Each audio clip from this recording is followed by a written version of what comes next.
Good morning. I'm here with Caitlin to talk about quite a few things. I thought the most important one was Ice-XXIII, but it might actually be this balloon over China. But anyway, the first thing I want to show you, uh, I wanted to use as my background, but I'm going to have to just share this window, and so it may take me a minute to share the right window. Share screen. There, this one. There. This I thought was wonderful. They say it has no scientific value, but I thought it was great. This is a picture constructed by taking about 15 years of images with adaptive optics from Earth under the atmosphere of a nearby star, think about 100 light years away, and 5 planets orbiting it, and you can see them go. This one way out here, and 3 others. These are all huge things, like bigger than Jupiter and much further away. The one out here is like as far away as Pluto, and this one's twice as far away as Pluto. And that's why they're able to get pictures. But still, I think this is just amazing and wonderful that you can actually literally see exoplanets now directly orbiting their star instead of using some subtle indirect method like a subtle darkening in the star as the planet passes in front of it or something. I had no idea this was possible at all. Well, no. What's really incredible? This has been done for a while, but what's incredible is that they did it within Earth's atmosphere using adaptive optics. That is what's incredible. I've seen images like that before. This is, we've seen exoplanets before, but it's always from space telescopes, never from the ground. That is incredible. Yeah. So very nice. All right, and I just want to mention the ice because I got too many articles here. The new ice I thought was awesome. There are 20 known crystalline structures of ice, and now there are 3 amorphous structures of ice, and this is moving us closer to understanding water. It may seem ridiculous at first thought, but water is incredibly important, and it is incredibly poorly understood. Water is amazingly complicated in the world of material science and probably responsible for life and a lot, the strange properties of water. And ice continues this. And what they found is in space, water does not freeze into normal ice because it's so cold and there's not much gravity to put pressure on it. So it creates strange sort of snow-like structures that are just sort of powdery stuff. And they found by cooling something to minus 200 centigrade and rotating a ball of ice with steel balls in it, so like mill it and grind it down to powder, they created this amorphous ice structure that has the same density as water. And so they're thinking these structures may have the result that there are 2 different forms of amorphous ice, one more dense than the other, floating over the other like an ocean. And that might be the actual structure in things like comets and moons and stuff that have water on the surface, these strange pieces of water. And I thought that was very interesting. It reminded me of a science fiction novel from years ago called Ice-XXIII, which introduced this concept to me. I'd first heard of it where there's all these different structures of ice, and maybe one of them would have some bizarre lethal property. Of course, nothing quite that extreme happened, but it is amazing how complicated ice is. It reminds me of the amazing world of material science, like the last podcast we did with graphene at the magic angle. Material, the matter you use for is really quite interesting and complicated. That has interesting properties that lead to semiconductors and chips and all these other things. So yes. So Sam, a lot of the audience might not know that Ice-XXIII is a fictional of course. ice in the story that they would drop a little bit into the water and they'd freeze all the water, and that was the catastrophe, that the fictional catastrophe of Ice-XXIII. Yeah, but it introduced me to the surprising science that there really are many different kinds of ice. Before that I thought there's just one kind of ice. Ice is ice. How complicated could it be? And holy cow, it's really complicated. Anyway, let's go on to you with this China story, which turned out to be much bigger than I thought it was. Yeah. So at first I thought, oh, this has to be just a huge misunderstanding. Yeah.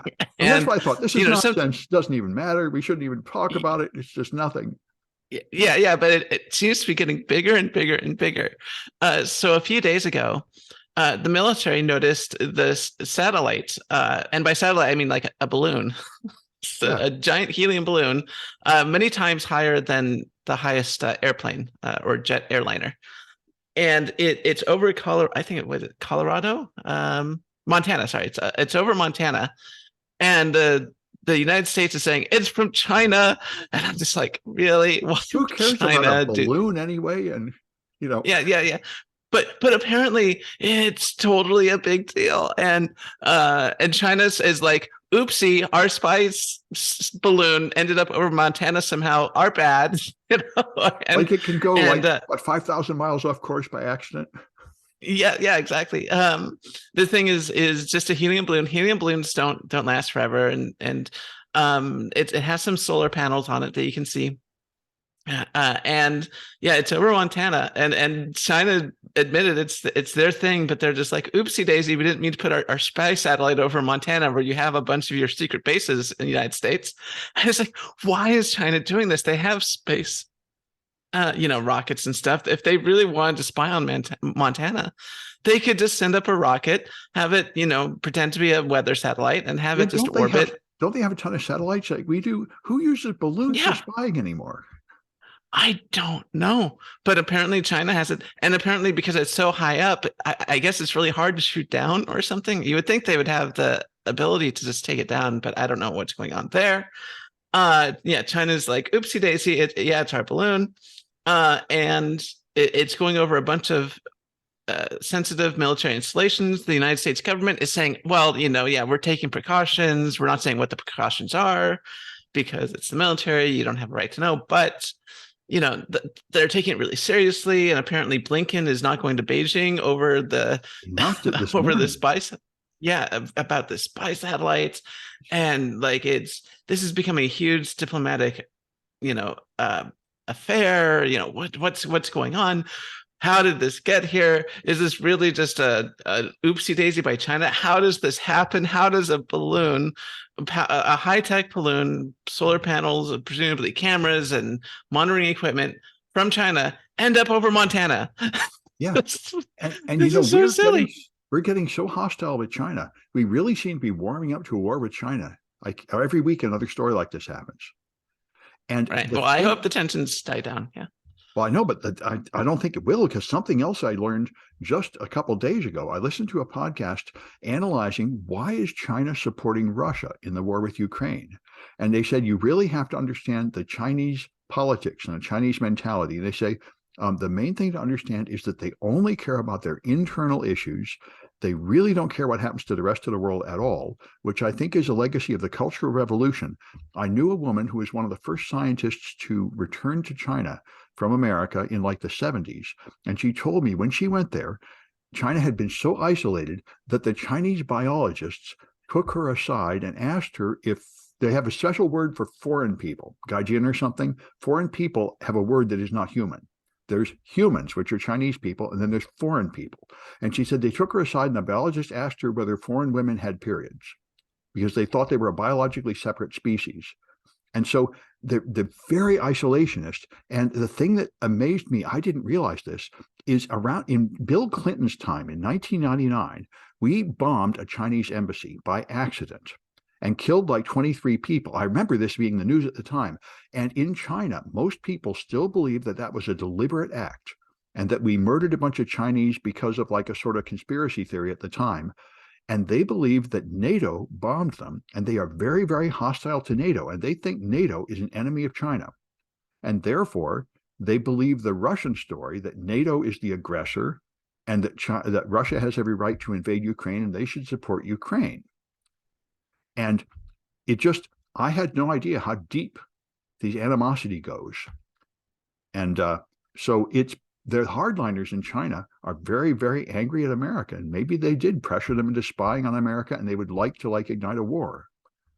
So yeah, so just to clarify, so gaijin is a Japanese word, not Chinese word. I don't know the right word. And yeah, I don't know the right word either. But gai means outsider, and outside, and jin means persons, but it's still like and it's outsider. Somehow the same thing. There's a special word for outside people because of the Cultural Revolution, where they totally closed their borders and isolated themselves from the world.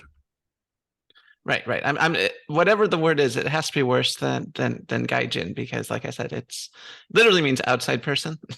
Yeah, well, I think that this word also literally means outside person, but it is, they said, people would flock around them And in fact, when I went to China for DEF CON China, there was a guy with me who was one part of the Wall of Sheep team, and he was like 6'6" with a long black beard, and people would cluster around him to like feel his beard and stuff because he was such an exotic character. You know, and they say many Chinese people have never seen anybody that is not Chinese, and the physical differences are strange, like you're a strange, mysterious zoo animal for people to see you.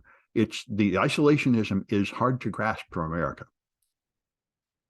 Anyway, so the Google had a Google Fi breach, and this made it possible for SIM swap attacks. So Google Fi was their wireless service. I remember signing up for it, and somehow I couldn't get it in time. I got it because supposedly it would work in China. It was an internet service, and apparently it's telecommunications, communications, and mobile internet. And they had a breach, so people could get the identifying number for your phone. I think your ID number, SSID, or I forget I'm getting the wrong term here. But there's a technical number for your phone they were able to get, and your phone number. IMEI. IMEI. Get your IMEI on your phone number. Then they can go find your name, and then they can call your phone company and social engineer them and say, I lost my phone. Please move my account to another phone. This is SIM swapping, which is a main technique to get in. And after that, they can break into your stuff. And people say this did happen to one customer who suffered from this. The hacker took over everything, my email, my financial account, the Authenticator app, all because they were able to receive my SMSs. So it's a big deal. And this particular breach opened the Google Fi customers to it, but this keeps happening to people all the time. If they just get some information about you that they can confuse a customer service rep at T-Mobile or something, then they can get in your phone. So it's a thing to be aware of. And let me go back to you with YouTube. Yeah, so I didn't know this, but the main channels on YouTube are not the big earners like PewDiePie or Veritasium. Those things are not big earners. What's big earners on YouTube are kids YouTube. So apparently kids channels earn more money than the other channels on YouTube. And a lot of parents are very, understandably frustrated with their kids and just sit them in front of YouTube. And, the article sort of focuses on, how much screen time is okay for children. And there is some research saying you don't want to put kids in front of screens for too long because it hampers their emotional regulation development. So kids who watch a lot of TV or are put in front of screens have a more difficult time sort of calming down on their own and stuff like that. There's no studies that say that watching a lot of TV is going to ruin your kids. But there's not a whole lot of evidence saying it's good for them either. But what's really interesting though is that, YouTube is open to everyone. And normally when you make children's content, you really have to have a background in child development and stuff. Like one of the things that was very interesting to me when I was learning child development was to go back and rewatch a lot of the old child-based TV that is currently going on and was going on when I was a child. And so, for example, you watch like Mr. Rogers, and I hated Mr. Rogers growing up. But as someone who learned a lot about child development, the guy was an absolute genius. Like one of the things that you notice with a lot of children's television is that the shots are very long. Normally in modern cinema, you have like a 3-second shot followed by a 3-second shot followed by a 3-second shot. But when you make kids content, you have to be aware that you have to sort of keep these long shots and you have to be very literal with everything you do. So like when Mr. Rogers would sit down, he would never use metaphor. Everything was very spelled out, and everything was, there was a giant focus on emotional development, not just intellectual development like you see on Sesame Street. All this stuff is very important. And the people making YouTube kids content don't necessarily have that background. And that's what's really scaring me is that if we're putting a bunch of kids in front of YouTube, as opposed to professionally generated content for children by child development researchers, by people with backgrounds in this field, it's basically giving them candy. And it's, that's not good. Yeah. What do you think about My Little Pony? that's for older kids, I think, like, grade school. Um, I mean, I was a fan growing up, and I'm still a fan today. I think they're great. It just seems like Uh, similar, very, very, it seems like learned people have carefully crafted that content.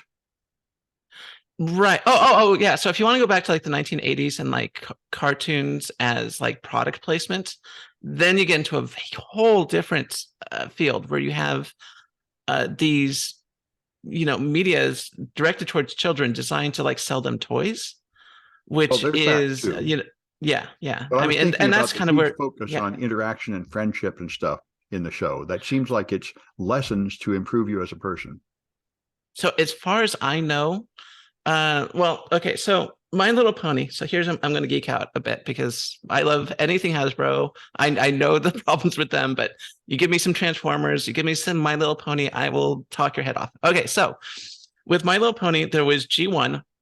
That was pure fluff. It wasn't pro social, nothing. It was to sell toys, just like the original Transformers.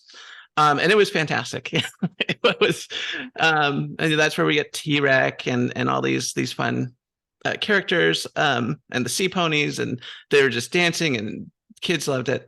And then you had G2, which was they realized that the original audience of My Little Pony was growing up, so they had like teenage ponies dealing with like boys and all this stuff. And then G3, they sort of went backwards and like, let's aim it at little girls again. And then G4 came out. So G stands for generation.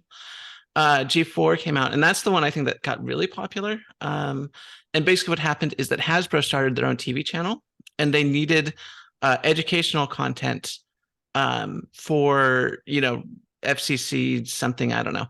But they decided to turn their My Little Pony show into, originally it was going to be a educational content for children, teaching them pro-social education while selling toys. I mean, best of both worlds, right? And it ended up being really popular because the woman, I think, who designed it, her name was Lauren Faust, who is very big in the industry. No one knew why she was working on My Little Pony. It's like Steven Spielberg working on, I don't know, oh God, what's a terrible movie? Working on a new Fast and Furious. Yeah. It's like, what's going on? They thought she was slumming, And but in fact, it was a good market, right? yeah, it was a great market. She realized, I mean, she, like a lot of us, grew up with My Little Pony and, wanted to tell the stories that she had as a child, that she had with her ponies. And then it kind of grew. And then at the second season, they're like, this is a hit, so we can't have it be like educational content anymore. So they removed that. And so season 1 was actually, yeah, educational content. Season 2 onward was not. And then now we're at generation 5, which is CG and everything. But anyways, that's the whole story of My Little Pony. Yeah. But it is really primarily designed to sell toys. I mean, that's really what it's designed to do, which is a separate issue. Well, this reminds me of something I learned about Doctor Who, the long-running British science fiction show. And it's just a ridiculous sort of satire, science fiction, fantasy show with meaning, just meaningless gadgets. But it was originally funded by like a scientific agency in Britain to be educational, teaching science to children. And the only clue of that is there are no robots in Doctor Who, because they thought robots were unscientific. So all the monsters are like living beings inside cages and stuff, like the Daleks, because that was the rule to make it more scientific. And it's like totally devoid of scientific content, but it was originally funded as a scientific educational program. Yeah, I vaguely remember a similar children's program. And I don't even remember the name of it, but it was framed as a science fiction program, but every week or every episode, the science fiction revolved around real world science. So, someone would have a black hole and they would learn about the event horizon and everything. It was aimed at children. It was designed to teach them science. But it used science fiction as a framework to do that. And I totally forget the name of it, but I remember liking it. But Well, that sounds great. I mean, science fiction inspired me a lot as a child to like get interested in science. Anyway, yeah, I mean, it seems like science fiction is really great initially, like you really get into it, and then you realize that like 99% of science fiction is the exact same.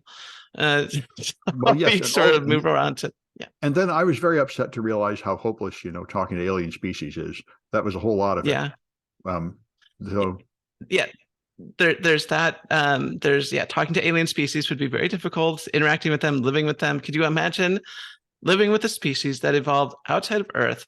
They That I cannot eat any of the same food. that I thought would be very They, interesting. I was very let yeah, down to discover that the evidence is very strong that there is nobody like that out there, and will never be able to do that.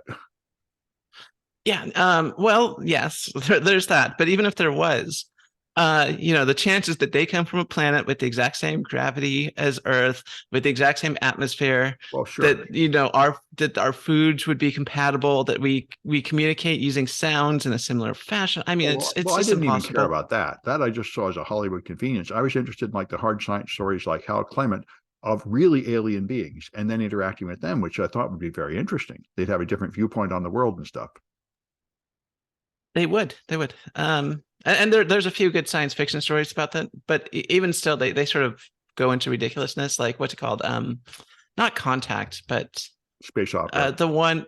Yeah, no. There's this one book about these aliens that come to Earth, and they're based sort of off octopuses, but they're like seven septipods or something, and they have their own language that involves like circles and round, and the humans learn the language, and by learning the language they learn the perspective of these aliens, and then apparently it gives them superpowers, but which kind of goes off the rails. But yeah, language does very much influence the way that we see the world, and aliens would have a very interesting viewpoint of how the universe works. Yeah. Anyway, so the weather is unbelievable. I mean, we've had so much extreme weather that it's amazing how much we fouled up the climate in a hurry. And now they're going to hit minus 60 in Maine. I'm even seeing stories of minus 75 in wind chill. So this is just amazing. I mean, it's been a little cold here, but not like that, obviously. And so it is, I wonder if there are probably still some people trying to pretend there's no climate emergency and no global weather change, but it is incredibly obvious that there is. We really have hit a tipping point, and the climate is changing really rapidly. This is going to be really bad, I think, for our food supply and many other things. Anyway, and so you got more about ChatGPT, the gift Yeah, that so keeps of on course, giving. so ChatGPT, of course, is very popular, and we all know why. It's the first AI chatbot that can actually make you more productive. Now, I find this move really startling. So TechCrunch is saying that OpenAI is going to start ChatGPT Plus.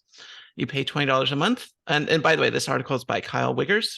I don't know if I mentioned the who wrote the last one. Let me pull that up. I want to give them credit. So the last one, the YouTube, was from quartz.com, written by Cassie Werber. And I also want to give credit to at least one of these China stories. Oops, what did I do? So Gizmondo story about the China spy balloon over Montana was written by Jody Serrano. So I do want to give people credit because they're the ones telling me this. I didn't do the research.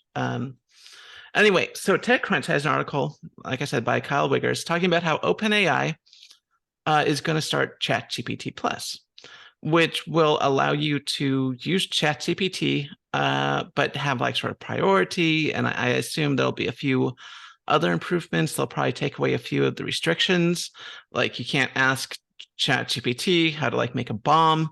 Maybe they might remove that in the Plus. If you pay $20, you can learn how to make a nuclear weapon. Who knows?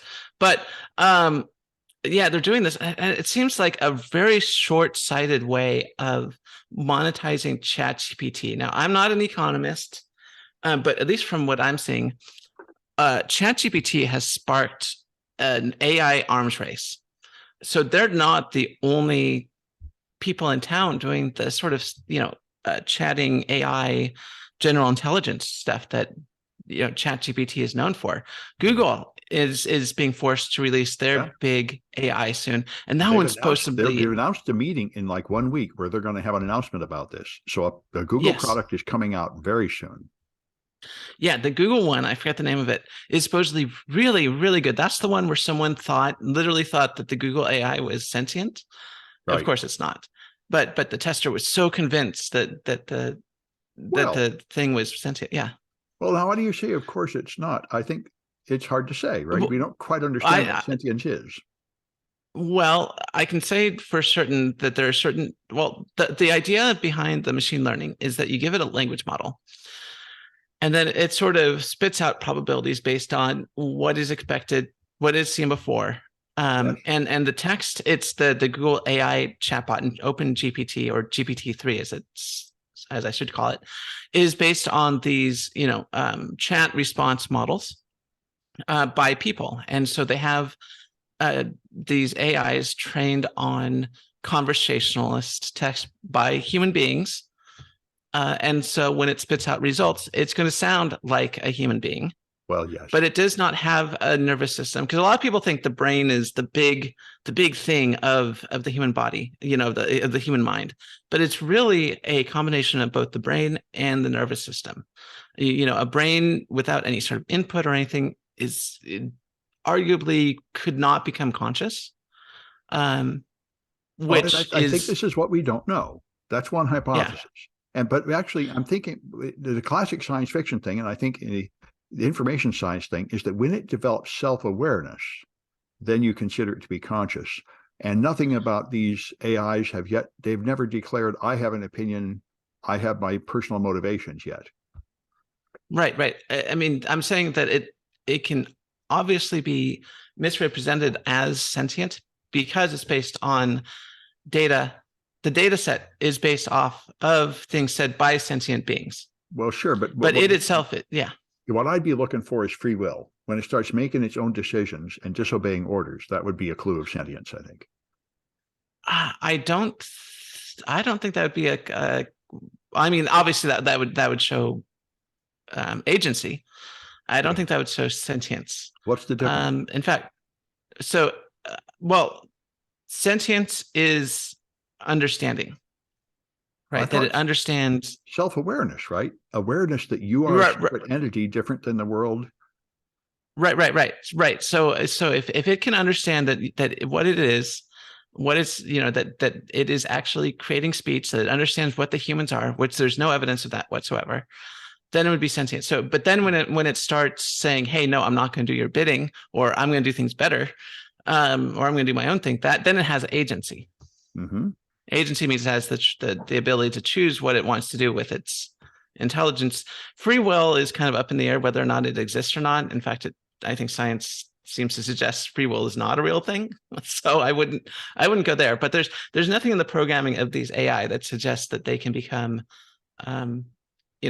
agents of their own free will or lack of free will, or that they can become sentient in any way. Well, I think they will eventually, but I think the current generation hasn't done that yet. No, and in order to do that, I do think they generally need not only to have the machine learning portion, but they also need to combine that with some sort of artificial nervous system, so that they can sort of experience the world around them, and learn from the outside world and see like, hey, I have robot hands, I have a weapons mounting platform. This is incredible. That's really important for building sentience.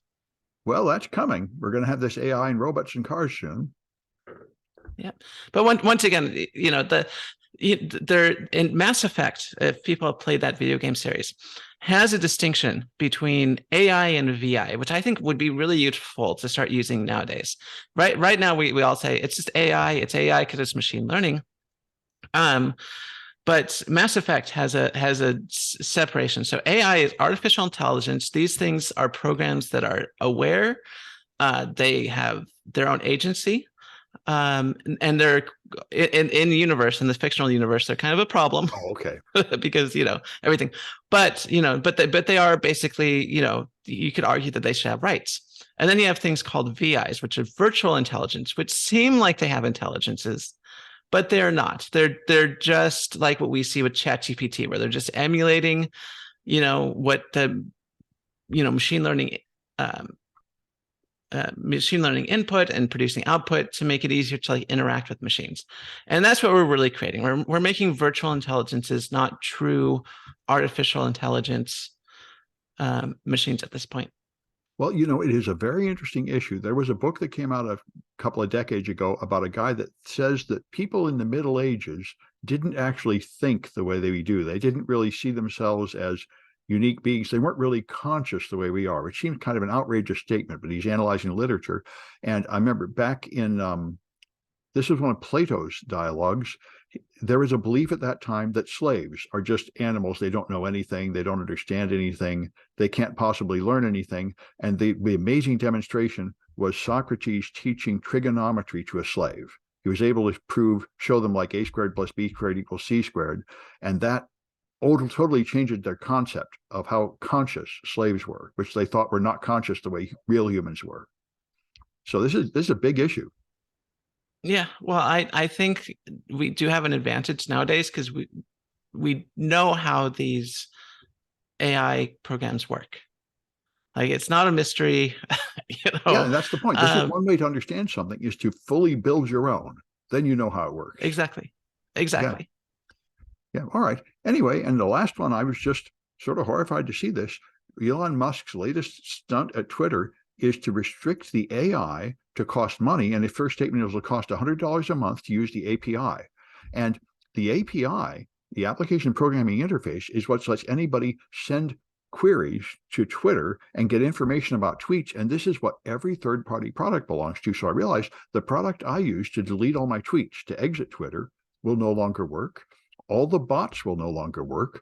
All the clients like TweetDeck and everything will no longer work. And it's just, this is the kind of decision that reminds me of like my department at City College when they decided they wouldn't partner with industry partners. They're just going to wall in and keep out people that want to partner with us because they just want to form a walled garden, isolationism. This seems like it's going to strangle the company to death rather than make it save. But anyway, it's a monumental move away from openness and trying to make a platform that will support a growing ecosystem of people contributing and just locking it down to just your contributors and only people that pay to get in, which seems like the opposite of a good business move to me. But anyway, that's what they're doing. I don't use Twitter at all anymore. It makes me kind of sick to even click on a Twitter link. I just feel like it's a horrible, nasty place I don't want to have anything to do with anymore. And I'm much happier on Mastodon. Anyway, that's it for this one. And we'll be back on Tuesday.